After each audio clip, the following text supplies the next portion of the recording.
coming, and thank you for picking up your special chapter 718 or 720 because that empowers you. You are our leaders. Can we please all stand for the Pledge of Allegiance? And where did our flag go? Is anybody in red, white, and blue here today? Oh, no. Okay, we're going to have to, wait 1 second. What's that? Great, we got it here. We got a flag. Hey, thank you so much. Victoria Nolan, she comes up with it. Thank you. Okay, just going to have to remember to tell the South County citizens. I pledge allegiance to the flag of the United States of America and to the republic for which it stands, one nation, under God, indivisible, with liberty and justice for all. Okay, we've got our guests to be announced here by John, Vice President John Dickton. Turn off the music, please. The music. Oh, the wonderful music. Yes, we're gonna shut that off. Shut everything off. Okay, great.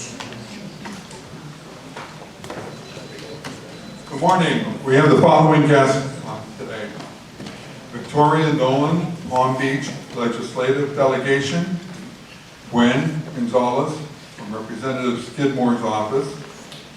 Amy Chamberlain from Representative Skidmore's office.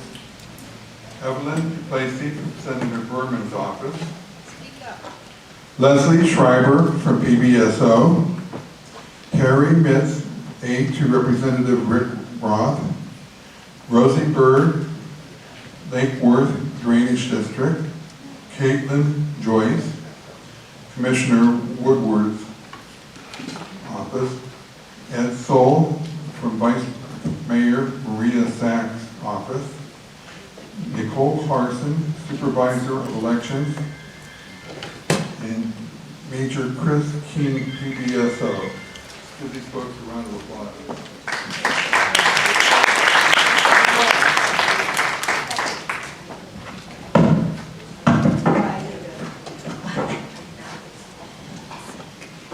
Okay, great. We've got the development. I give you an update. You've got it on your tables. The development update, because there's so much that's going on. I wrote it all down for you today, and we want to get right to our speakers as soon as possible. We're going a little bit out of order today because Vice Mayor Sachs has something that she has to really get to like right away, so we're going to have her speak for, say hello to you. A little out of order. Thank you so much, President Vinegar. The thing I have to go to right away is that, you know, they're developing on Atlantic and 441.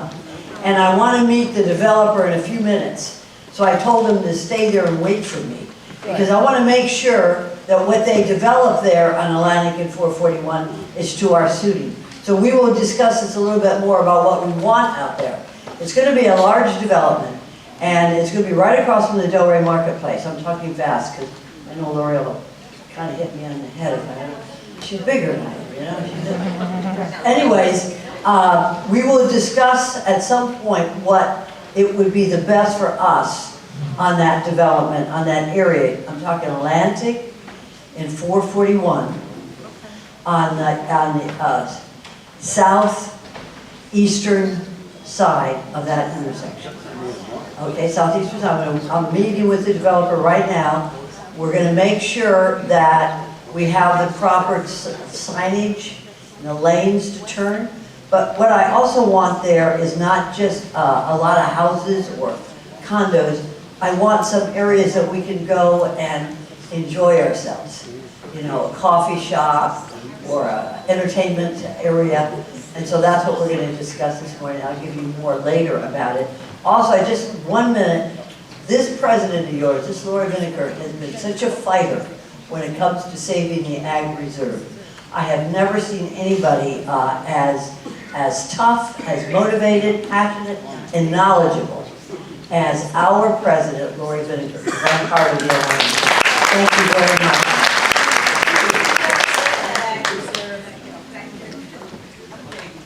Go ahead and make things better for us. Thank you.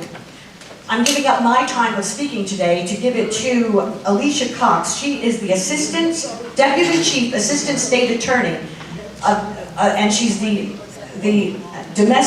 Chief of Domestic Violence Unit. And the reason why I'm having her speak today is because this month is Domestic Violence Awareness Month, so she's going to just take 2 minutes and tell you about her unit. Thank you so much. Good morning, everyone. Good morning. Thank you for the opportunity to share a few words about a cause, an issue that is very near and dear to my heart, and it's something that we take very seriously at the State Attorney's Office, and that is domestic violence. As was mentioned, October is Domestic Violence Awareness Month, hence the reason I'm wearing purple, because we wear purple for Domestic Violence Awareness Month to celebrate, to educate, and to honor those victims who have survived and those that we have lost. My name is Alexia Cox, and I am the chief of our domestic violence unit. I've been the chief of that unit for over 10 years, and I'm also serving as Deputy Chief Assistant State Attorney. The Center for Disease Control, the same organization that looks at diseases and pandemics, endemics, they studied domestic violence, and these are their words, not mine, but they classified domestic violence as a serious, preventable public health problem.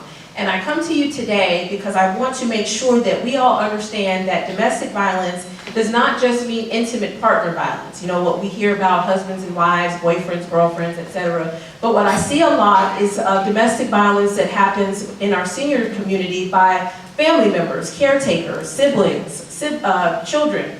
And so that's also considered domestic violence, and it's something that we take very, very seriously at the Office of State Attorney. And so I want to make sure that you understand that we see it, and if you see it out in your communities where people over the age of 65 are being bullied or threatened or even subjected to physical abuse in our community, please make sure that you're there to support them, but also encourage them to let the authorities know so that can be investigated, and hopefully we can do something about it. Domestic violence is very prevalent in our country and locally. 1 in 4 women and 1 in 9 men experience severe intimate partner violence.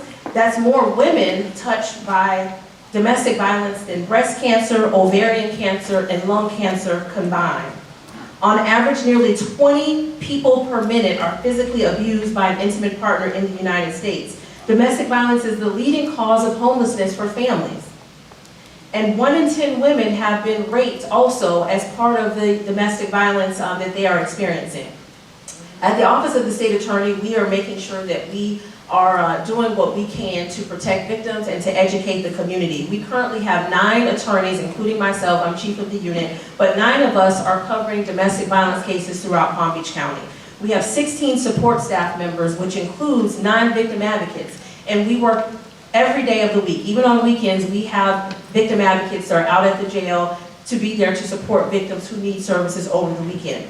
After an arrest is made, we reach out and make contact with them within 24 hours of that time. You may have seen recently in our news that there have been some severe instances of domestic violence and homicides here recently in Palm Beach County.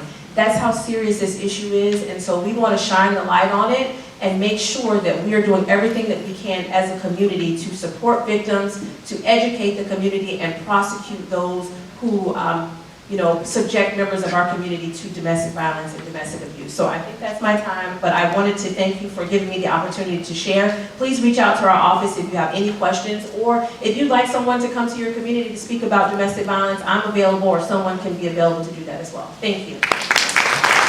Thank you very much. And we will be sending out, we'll send out the link to the website for the state attorney and the domestic violence unit. Well, that's a great segue into our first responders. Our PBSO can give us an update on crime in the area or lack thereof. We have an interesting person today. It's one person we haven't seen. Detective Eastman. Please give us the update from District 4. Good morning, everyone.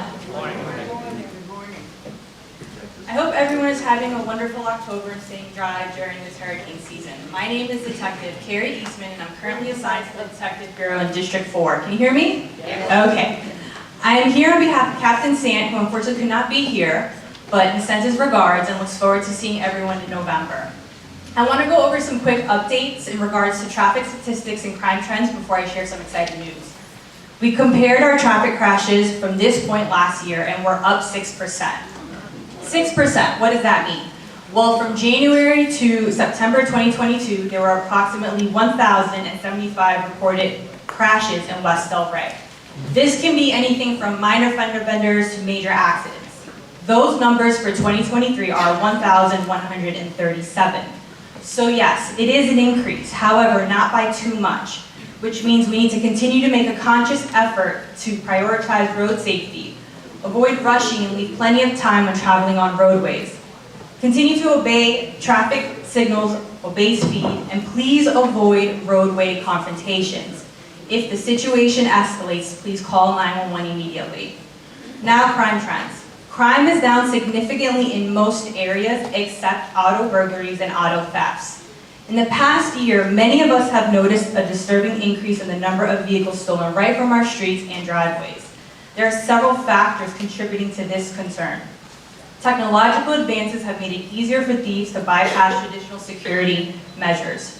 Organized crime groups from out of county or even out of state have recognized the lucrative opportunities in stolen vehicles. A few other factors can include peer pressure, thrill-seeking, and drug addiction, which can drive individuals toward criminal activities. It's imperative we as a community respond with determination and a sense of collective responsibility. Here are some simple steps that can be taken. Removing valuables from your vehicles, especially firearms, prior to locking it up. Remove the key fob from the vehicles. I take it one step further and take the key fob away from the front door and away from the garage. Also, look out for your neighbors. Only you know what's normal for your street. So if you see something suspicious, please do not delay in calling us. Now, for the exciting news, November 1st, the Sheriff's Office will be holding a public safety expo. The expo will be divided into 2 sessions with an intermission in between, and you'll have the opportunity to choose between 3 different topics in each session. I believe a flyer was handed out for more information. The expo is a hub of knowledge, and it's a great opportunity to hear from experts themselves. Some of the presenters include the Therapy Dog Unit, Crime Prevention, and FAST, which is Volunteers Against Scam Teams. All presentations will include an opportunity to ask questions, so please join us on November 1st at 1 p.m. right here in the Civic Center. Thank you for allowing me the opportunity to share the updates. Have a safe upcoming holiday season, and we will see you next month. Thank you. What a wonderful job. That was great. We're going to report back to Captain Sant about you. Say how wonderful you did. We have, Chief Bill Stansbury couldn't be here today, but wow, we've got our HOA condo representative from the Palm Beach County Fire Rescue, Tony Keeler, with an update. Great to see you. It's been a while. Good morning, everybody. Thank you for the opportunity to speak. Chief Stansbury is up at headquarters and asked me to speak today to y'all. So, season is upon us. The car carriers are showing back up, so please be vigilant when you're driving around town. PBSO, I know, is going to see the uptick in their auto accidents as well as Palm Beach County Fire Rescue. So just be a little safer. Take an extra second at the intersections. Take an extra second when you're, driving around town. So we would really appreciate that. Battalion 4, which is your battalion, was again the busiest battalion in Palm Beach County last month with just shy of 3,000 calls. Your busiest station next to Kings Point, 45 had right under 550, and then 42, which is Hagen, right here in Atlantic, was about 525. So continue to do yourself the favor of taking care of yourselves, right? We have hurricane season coming up. I'm sorry, we're in the middle of hurricane season. Probably about 5 or 6 weeks left technically. So make sure you guys keep track of that, keep track of your supplies and what's going on there. I want to take a quick second to thank all of you, the residents, and our commission for the budget that was passed for fire rescue. We have some exciting things coming up as far as like the stations that are opening up. not directly in your area, but those 2 new stations, which are just north of here, are going to alleviate a lot of the calls that your stations will run. So everyone's going to see the benefit of that. And we also have now an added person on all of our ladder trucks. So instead of having 3, there will be 4-person units, which is safer for you, safer for the crews to show up. They're more effectively, they're able to do their job more effectively when you guys call 911. And I think that's about it. Thank you very much. You guys be safe. Great. Oh, thank you for that update. We have 3 more elected officials with us today. Senator Berman, could you come up here? We have Representative Skidmore, and we've got Vice Chair of the School Board, Karen Brill. So we'll hear from Senator Bergen. You had a terrific town hall last night, which I attended. Good morning, Delray Alliance. So happy to be here with all of you. We did have a town hall last night, and it was with Representative Skidmore and I at the Hagen Ranch Road Library, and it was very successful. So we will probably do some more, and we will get the word out so that all of you can come. And thank you for Dr. Vinicourt for being there with us. And one of the things we talked about is that session is starting, and that's why we did this town hall. The House has already had its first committee weeks, and we have our first committee weeks next week, believe it or not. And then it is full speed ahead, 2 weeks in November, 2 weeks in December, and then session starts January and lasts through March. So if you have any ideas for bills, we always love to hear from you. Some of the best ideas we have are bills. I have my staff member, Evelyn Duplessis, is here with us, and we're happy to talk to you. Happy to set up any constituent days if you'd like to come to my office and meet with me, as well as give us any good ideas for bills. We've already got a lot of things pending, and we know that your #1 issue is property insurance. I know you had a great forum on it last month here at this club, but we will be going back to Tallahassee and making sure that your voice is heard on that issue. So thank you all for being involved, for being active. You make a difference. You are what changes things here in Palm Beach County, and we take your voice up to the state of Florida. So happy to be your representative and happy to do whatever I can to help you all. Thank you. You always do such a great job, and that insurance issue is not over with for us. January is going to be another really big meeting, a surprise guest probably from Tallahassee, and it's going to be about insurance, but this time how to really help you individually, and that will be our January meeting. Can we please have Representative Skidmore? Great to see you today, and congratulations on an excellent town hall last night. Good morning. Thank you so much, Dr. Vinicourt. I'm going to step to the side of this podium so I don't disappear. Good morning, Delray Alliance. It was great to see some of you last night at the town hall. That was our pre-session town hall. Senator Berman and I plan to have a post-session town hall as well. So last night we were telling you what we think is going to happen and what we are going to propose. And when we are finished with session, we will come back and tell you what actually happened. That is sometimes referred to as the good, the bad, and the ugly.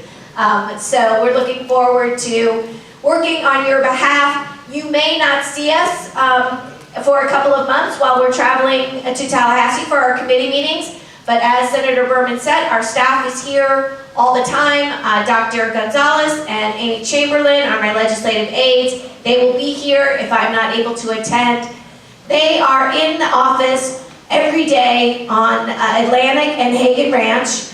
If you need anything, they are excellent. They are experts in constituent service.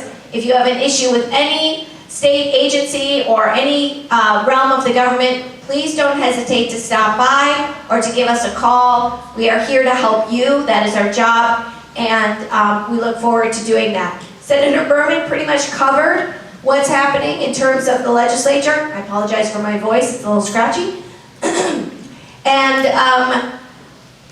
the best ideas are the ones that come from individuals, and we heard some great ones last night. So if you have an idea, please don't hesitate to reach out. It is so much better to listen and learn from the people in our district rather than from lobbyists who are trying to save one industry or another industry by offering legislation. So we love to be able to work on your behalf, and we look forward to continue doing that. Take care. Thank you.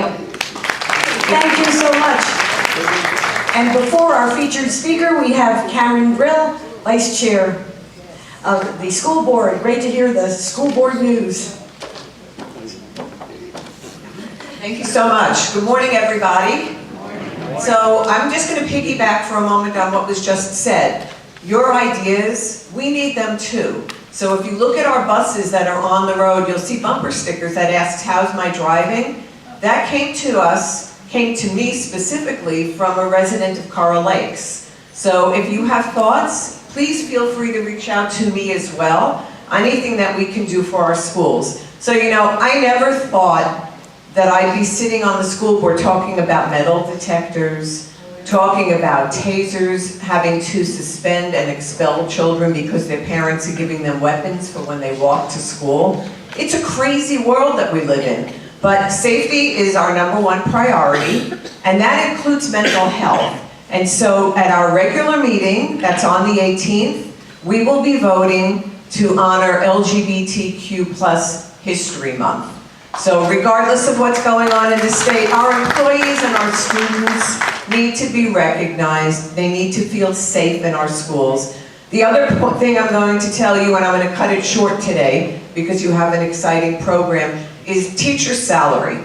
You know that we don't pay very well in Florida. I'm happy to tell you that we have reached tentative agreement with our CTA, our Classroom Teachers Association. It's the largest increase we've given them in years. 7.5% or 7.6%, plus a $1,500 bonus, plus the referendum money. So what does that mean? Well, first-year teachers, it's going to sound low, and I'll tell you why, but first-year teachers will be receiving $51,500. We do have teachers actually making over $100,000, but why is our salary so low? You're probably thinking. And it's because Florida does not give us funding for students. Right now, with all the money in, we're getting about $9,200, $9,200 per student. In New York, they get over $34,000. So that's why our salaries are where they are. Florida just does not fund education. It's very unfortunate. We try to go up against the legislatures, not the ones that are here, but to try and raise the base. We also have to deal with compressions, the teachers that have been with us for many years that are making as much as the new teachers coming in. But just know that we value our teachers. They are the backbone of our education system. And I'll tell you this every month, to date, we have not banned any books. So thank you so much, and I will see you next month. Great. Thank you so much. Was the Florida lottery supposed to fund some of the education? What the hell? Okay, wow, what a set of lungs. That is great. Okay, well, we're going to get right onto our program here. We have the best minds in South Florida here, and in particularly in Delray Beach. The best minds. Dr. James Snyder is one of them. Okay, plus the most fantastic medical equipment. The greatest technology in all sorts of scanning and anything that has to do with health. And of course, we have the absolute best hospital in Florida, I would say, Delray Medical Center. Trauma One Center, absolutely. And why don't you give them all applause? Wow, with the Trauma Hall coming on top of that hospital, there's only 2 trauma centers right here in Palm Beach County, and it's Delray Beach and Delray Medical Center and St. Mary's. Correct?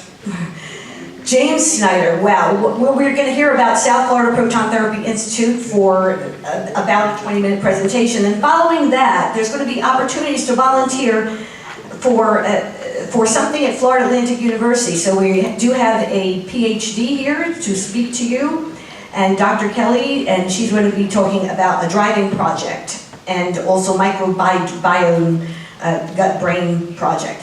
Thank you so much to the South Florida Proton Therapy Institute and to Dr. Snyder for actually sponsoring this breakfast as well. Here you are, Dr. Snyder. Good morning, and thank you very much to the Alliance for having us this morning. We are here to talk to you a little bit about a cancer therapy that we have here right in Delray. It's right on the Delray Medical Center campus in affiliation with Tenet Health, but it's the South Florida Proton Therapy Institute, which I think has quietly brought to the area one of the most significant cancer therapies known to man today that's only available at even 43 places in this country currently, the 43rd having just opened in the state of Arkansas. But it's a very new type of cancer therapy that can really improve outcomes, both from cancer control rates, as well as reduce the side effects associated with curing cancers throughout the human body. So I'm going to talk to you a little bit about that and about this special therapy that we have at this one center in Delray Medical. So I have some disclosures, but they're not related to this talk. South Florida Proton Therapy Institute was a major undertaking. These proton therapy centers are much larger than any other radiation oncology facility or radiation facility you may see. I always say to my patients, I'm just a radiation oncologist. That just means I treat cancer with radiation, and to younger people I say I shoot tumors with, laser beams, and they normally give me some pew-pew noises, and that's good enough. But basically we use a very significant and large machine in proton therapy that's very expensive, but allows us to give the most conformal and accurate radiation therapy known to man to help cure cancer throughout the human body. There are 3 affiliated physicians in the affiliated physician practice. We are the first single vault variant probeam system in the United States. There's been a few more built since, but we were the first one. And we have pencil beam scanning proton therapy, which is the newest, latest, and greatest that even the major cancer centers like MD Anderson are trying to upgrade to at this point, as they have a little bit older technologies. As I stated, we're located right here on the Delray Medical Center campus, so right here in your community, which is a special type of center. Most of these types of centers are at major academic facilities throughout the United States, if they're even available. Most states in the United States still do not have one of these, actually. So there's several in the state of Florida, which we're lucky to have, but only a couple in our area, and really we're the one that's closest to you. We treated our first patient actually back in 2019, and we offer both proton therapy, which is the newer type of radiation therapy, as well as traditional X-ray therapy in our facility. The reason these facilities are special is because they are so large. We have sort of a full clinic with 7 patient exam rooms, a lab space, anesthesia room, and things like that. We have full physics dosimetry and billing suites and executive suites on site at our center. But the machine itself is much, much larger, as I will show you in some of our schematics here, than what you would expect for an X-ray machine. And though I do not have a laser pointer, I'm going to try to point as best I can, not the tallest guy. But that being said, a normal X-ray machine will fit in one of these smaller rooms that we see here, but this is actually the proton machine in the top right. It has to be surrounded by 14-foot thick walls of concrete to house that machine. And the machine itself, although an X-ray machine is about 14 feet tall, it weighs about a ton of metal and costs about $1.5 million if you just want to do sort of fancy X-rays in your community. One of these proton machines is about 42 feet tall, weighs about 300 tons, so about the same as 747s, like the gigantic jumbo jets that rotates around the patient while we deliver it. It's hooked to a 90-ton cyclotron that has to be brought over on a boat from Germany, actually, and brought into our center and dropped in through the roof by first, 2 back-to-back 18-wheelers that brought it down the street, and then you have to drop it in with a gigantic crane.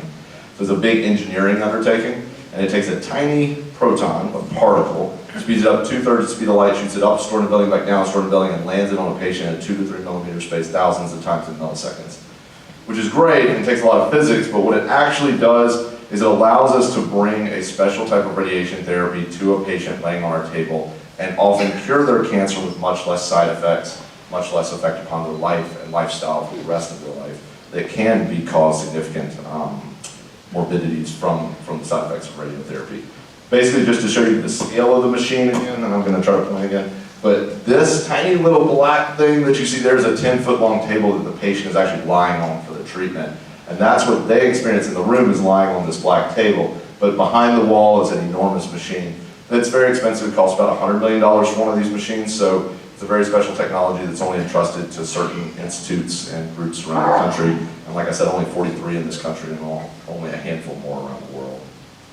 Basically, the difference, though, is X-ray radiation, like you'll experience at most radiation oncology facilities, goes through and through the body, in one side and out the other.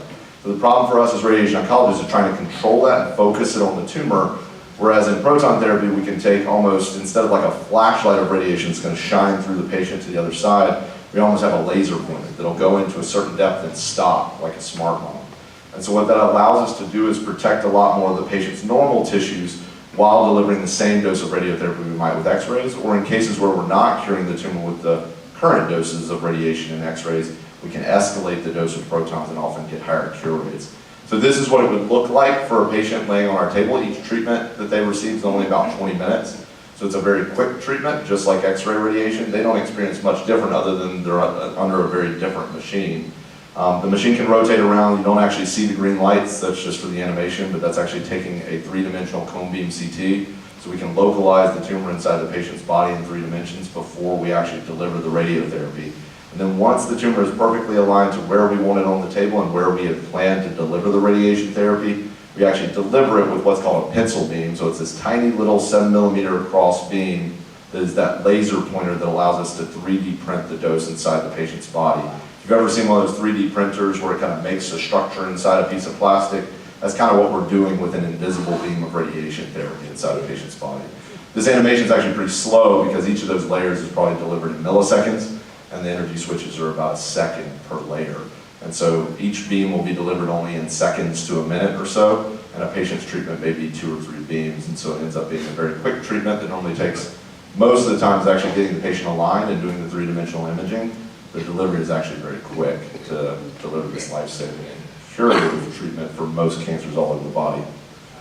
Proton therapy was first kind of cutting its teeth among the pediatric population. It's really become the standard of care for any pediatric patients requiring radiation therapy because, as you can see on the left, we have an X-ray radiation plan where you basically see the dose washing through all the patient's heart, lungs, and abdomen that it doesn't need to go to. We're really trying to treat the spine and brain in this patient, who unfortunately has a craniospinal malignancy.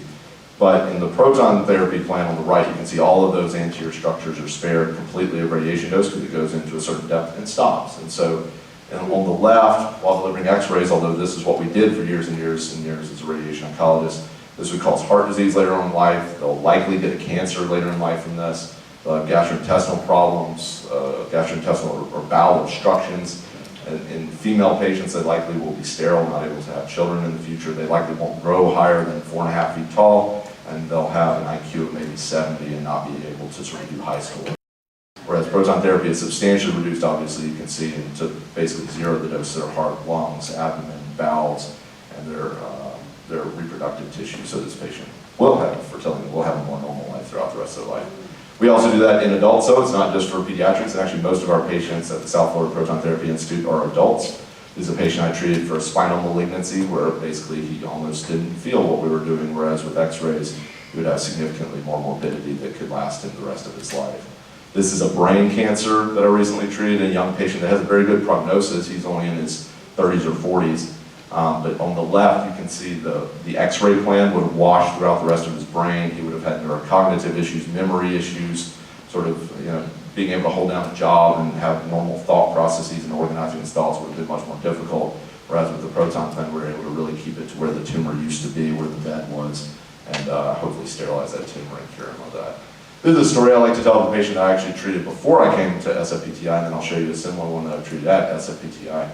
This is a guy back when this therapy was sort of cutting its teeth in the United States. I was at the Maryland Proton Center, which is very similar to the one we have in Delray. Same machine, same technology. And this is a guy who had a tonsil cancer. He was in his 50s and big Harley rider, really, blue collar guy. And he said he was going to be tough and get back to work, pretty quickly after I finished his chemoradiotherapy to cure this tonsil cancer. His cure rate is going to be 90+% with this. But on the left, you can see his x-ray plan, and in the middle, you can see the proton plan that we actually delivered to the patient. On the right, you can see the subtraction of the two. And this patient actually was denied by his insurance company initially. We had to advocate with his insurance company to approve this therapy for him, show them how different the plan was going to be for him. And eventually, I had to make both plans because he had to start this day. I mean, he needed to get started with his therapy. And that morning, I was going to talk to the insurance company, and thankfully, they approved proton therapy, and he went on with proton therapy. But as you can see on the difference on the right, it would have delivered substantially more dose to his mouth, his swallowing tube, the back of his neck, the back of his brain. All of these things would have caused taste changes, dry mouth that would have lasted him the rest of his life. swallowing issues. He might have needed a feeding tube for a long and extended period of time to be able to get through this. Most patients who go through this with x-rays lose 20, 30, 40, 50 pounds in 7 weeks of treatment that I'm giving them. Now, it's curative. They're going to live the rest of their lives, and this cancer is going to be gone, and there's no surgical way to get this out. There's no way to cure it with chemo. Radiation is the only way to do it, but it does cause them significant morbidity that can last them the rest of their lives. He actually finished the middle therapy on a randomized trial where he was part of the science improving proton therapy for this disease. Sight is better. And then he actually got on a brand new Harley that he bought in Munich and drove it to the beach about 3 weeks after therapy, despite me telling him that he probably shouldn't do that. But he was bound and determined. But normally I would tell guys you're not going to be able to do something like that for months and months after x-ray treatment, but after protons he was able to, which was great.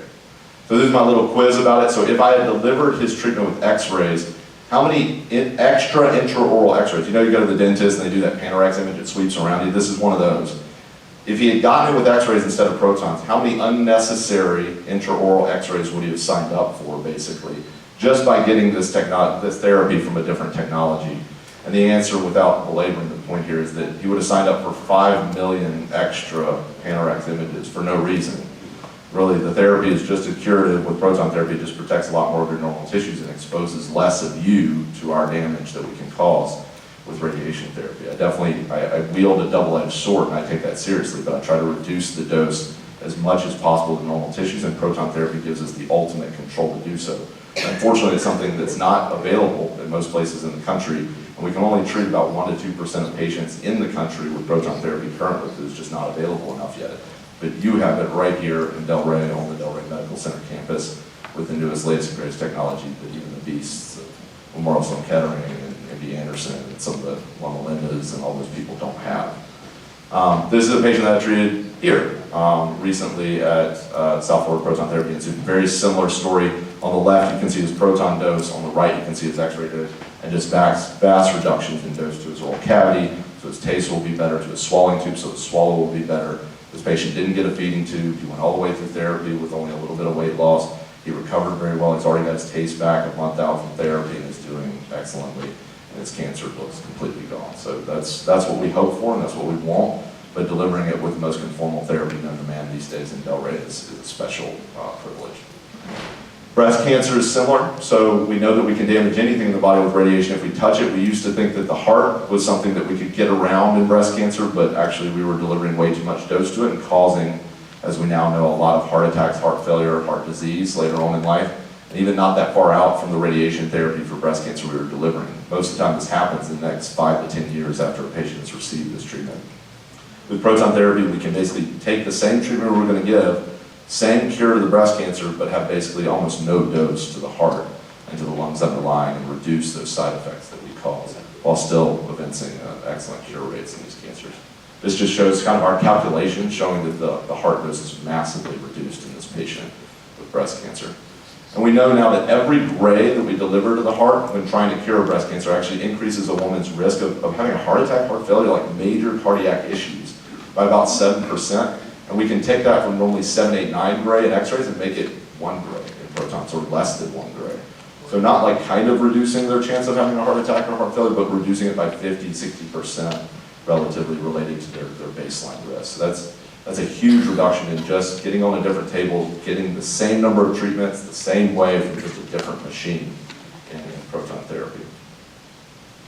And this is a woman who, unfortunately, we had to treat for bilateral breast cancers that happened at the same time, which is a nightmare for radiation oncologists because the heart dose is going to be huge in that, and their cardiac risk is going to be huge, and basically this woman's heart remained untouched despite us delivering therapy to both sides of her chest. Prostate cancer is not accepted. Actually, a lot of our patients at the South Florida Proton Therapy Institute are prostate cancer patients. They benefit significantly from the reductions in dose to their rectum, bowels, and bladder that are surrounding sort of where their prostate is down in their pelvis. And that allows us to give the same curative dose while hopefully affecting their lives and affecting their side effect profiles much less. All the data to date on some of the larger trials in the phase 2 setting have shown that patients have less genitourinary and bladder, bowel side effects, and they get back to work and have lived more normal lives if they receive proton therapy rather than x-ray therapy. Same thing here with a different view. So proton therapy has been tested all over the body actually, and it's been utilized for the last 70 years in the United States as a curative therapy and cancer therapy. It just wasn't widely available. The machines are now more sort of out there, but still we don't have enough of them in the country to serve the probably 30 or 40% of patients who need some radiation therapy that would benefit from proton therapy.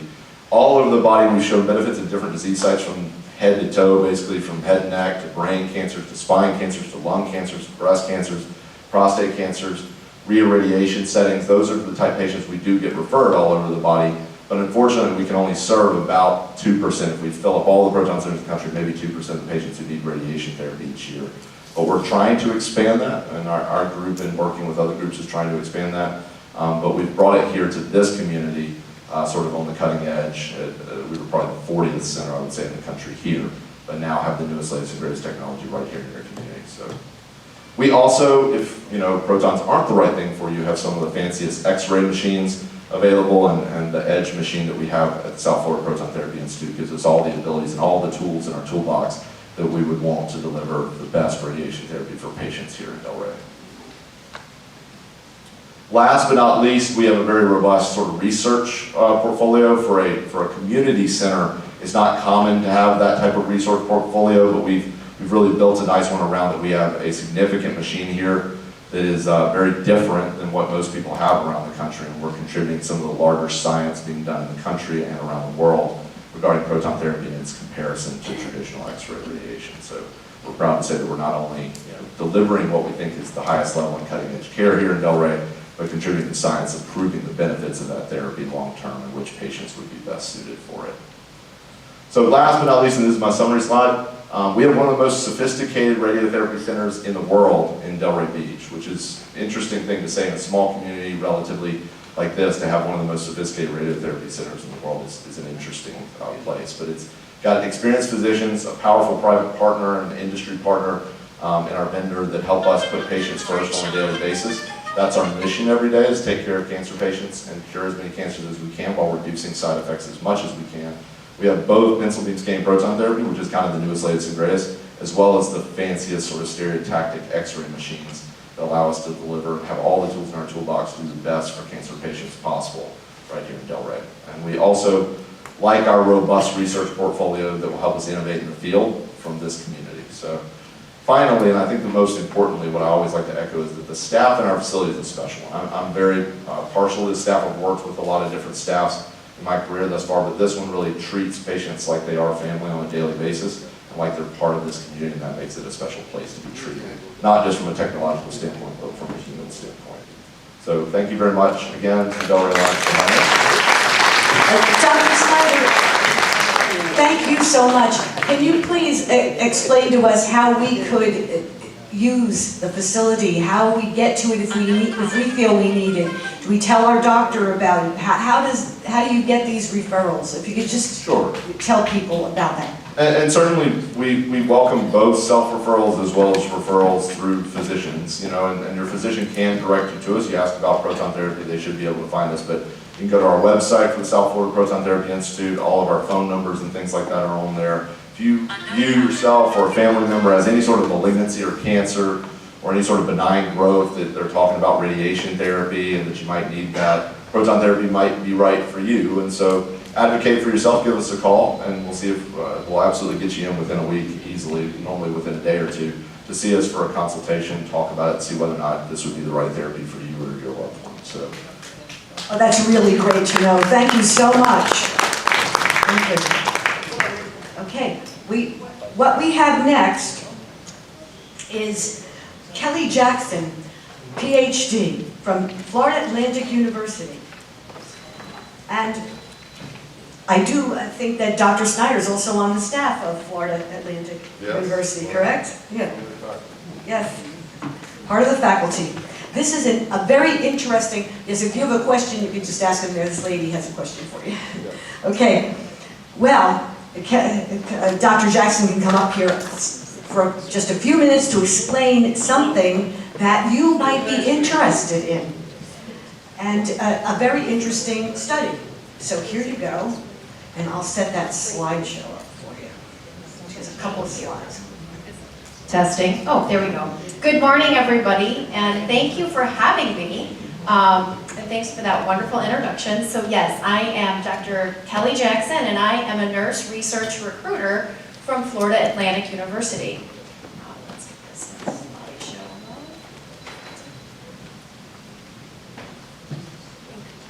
Hang on, Lori. Oh, okay. Oh, wait, here we go. All right. So thank you. Thank you all for having me. So currently, we are seeking participants for several research projects at FAU that I help to recruit volunteers like you all in the community for. And I want to showcase two of those this morning. So the first one is a memory and driving project. So what that particular study entails is we're asking those of you that are 65 and older with a valid driver's license and who are fluent in either English, Spanish, or Haitian Creole to consider participating in our study with compensation. This particular study is funded by the National Institutes on Aging, which falls under the umbrella of the National Institutes of Health.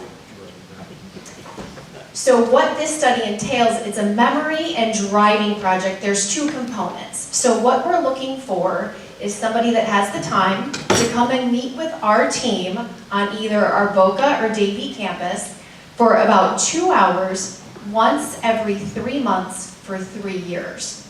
That's the memory component of the memory and driving project. What we do during those 2 hours is a round of different types of cognitive or memory testing and assessments. And then we repeat those assessments every 3 months over the course of 3 years.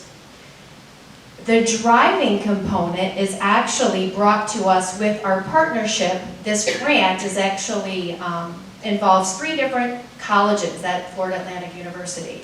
1, the College of Nursing, 2, the College of Science, which is where the neuropsychology department sits, and then lastly, the College of Engineering. The College of Engineering has developed these sensors and cameras that actually go into your vehicle, and that's where we collect driving data. So you have a memory component and a driving component with this project.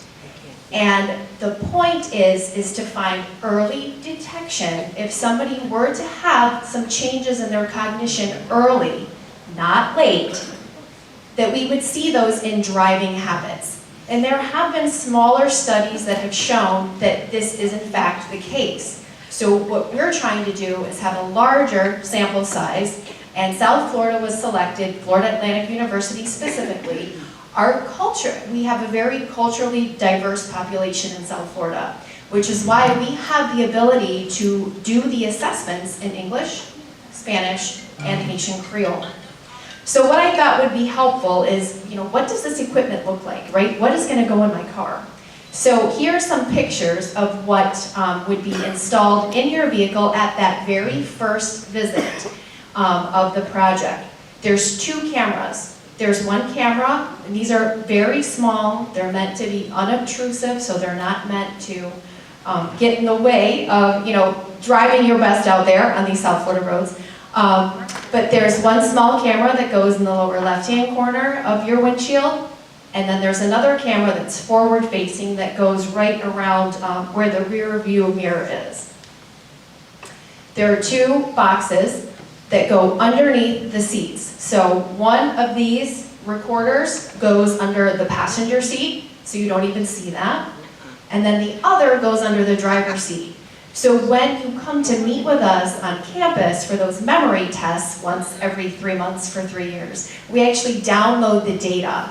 So the data that's collected while you're driving is looked at a later point in time. There's nothing that we're monitoring in real time, if that makes sense. And there's no audio.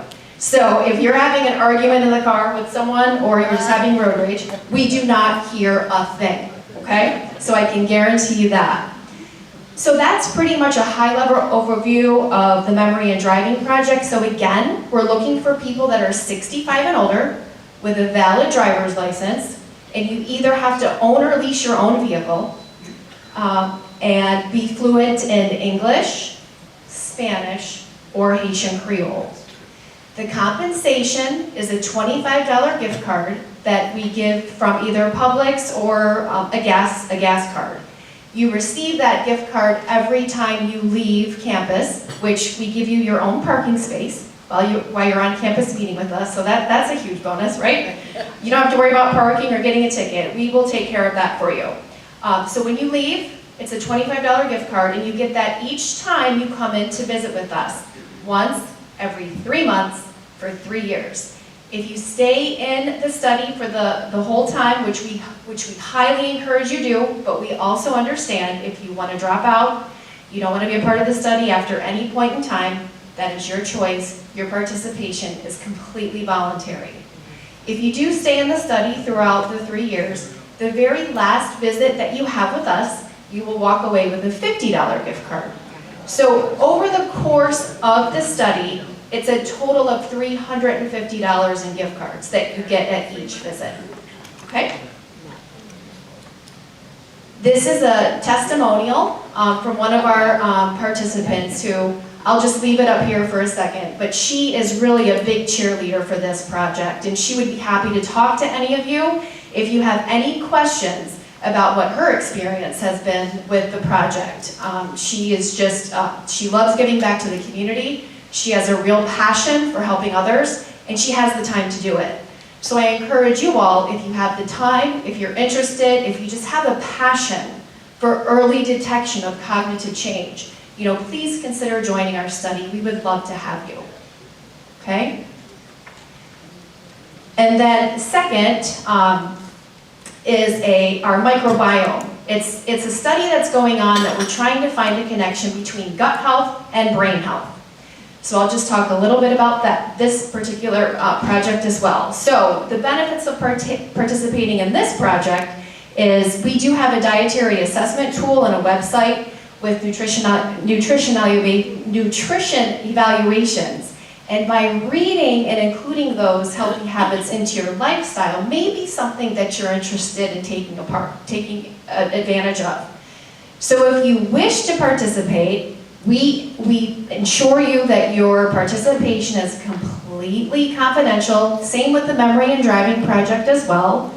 All the data and information is used for research purposes only. Again, for the Memory and Driving Project as well.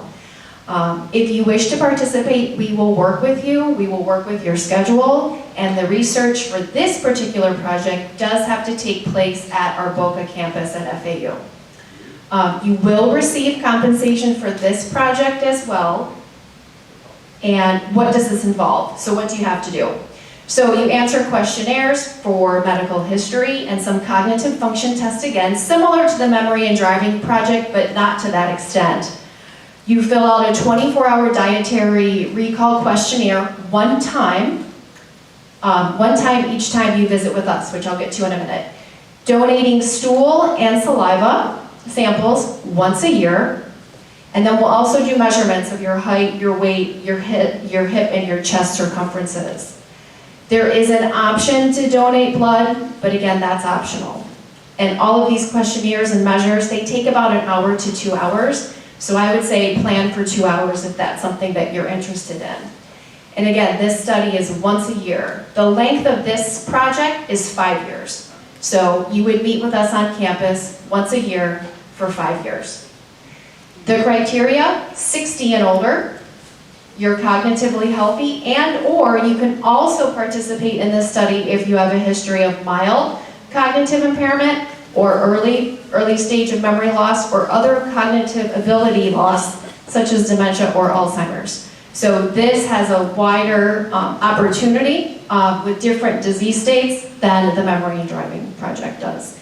So for more information, there's the number and the website up there for our Division of Research, our Clinical Research Unit. You can send an email and we can get back to you. I am also available, so if you have any questions, please see me and or pick up a flyer. I've got a flyer for both of these projects here today. You can pick up a flyer on your way out if you'd like some more information. So please, just let me, in closing, just impress upon you how important it is for research. You know, we can't make change unless we have the data that supports it. So I want to thank you for your time and thank you in advance for your consideration in participating in one of these projects today. Thank you. Wow, we've got, like I said, some of the best minds in the country right down here, and FAU is a terrific university to work with and all. This concludes the program.